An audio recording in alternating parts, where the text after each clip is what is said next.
G'day guys, Andrew Dwight here. Look, I just want to go through a couple of things I noticed when I was estimating from 2D plans, and I know a lot of software around today allows you to import a plan and trace over, and you can get all the the cool things, the bells and whistles, and everything that you require to over a plan. I'm just going to show you where I found I went wrong with a lot of 2D estimating software packages.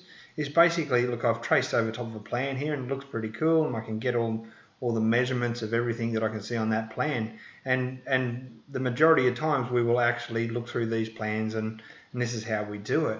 I'm just going to go to all here.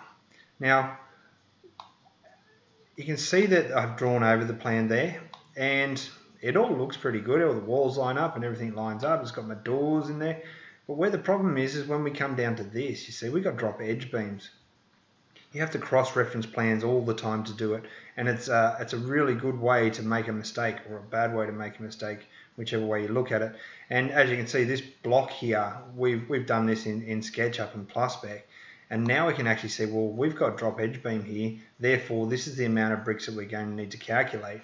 And I don't have to cross-reference plans all the time to do it. Really, all I need is the floor plan and a set of plans sitting next to me, and away I go. But if the person who had drawn those plans actually had a 3D plan, we'd be able to show the client, where extra costs are going to come in according to their block. The block is not the builder's responsibility. The block is the client's responsibility. And if they buy a sloping block, well, it's hardly our problem. So drop edge beams do come at a cost, because we have to do several things. We have to build extra concrete down, and that's not a drop edge beam there. This is how I would go around this job here. But on this side over here, you can see we've got drop edge beams here. So if I hid these walls here, you can see this is a drop edge beam. Now what it means is extra work for the concrete, or there's extra concrete required because the footings are a lot thicker. And the client usually wants a drop edge beam in there because it actually looks better. So we don't get to see concrete sticking out of the ground.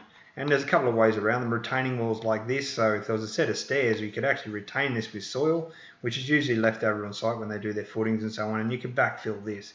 And it's a good way to explain to clients, well, if we put this cheap retaining wall in here, you can fill it with soil, you won't have to pay to get rid of your soil, and your yard will also be flat and level.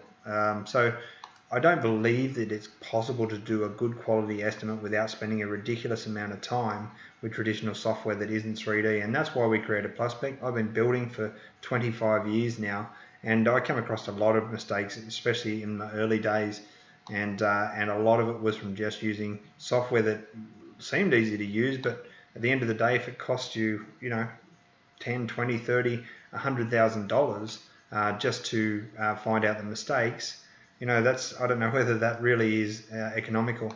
Everything that we draw here has got everything in it, so we can figure out where our loads are, where everything goes, and it's a good way to do it. And it's simple and it's affordable.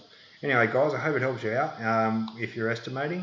Even if you're an architect, giving this kind of information to your builder is invaluable, and I'm sure they'll use you over and over again. All right, guys, cheers. If you want to check out more information, just go to our website. It's plusspec.com. Cheers.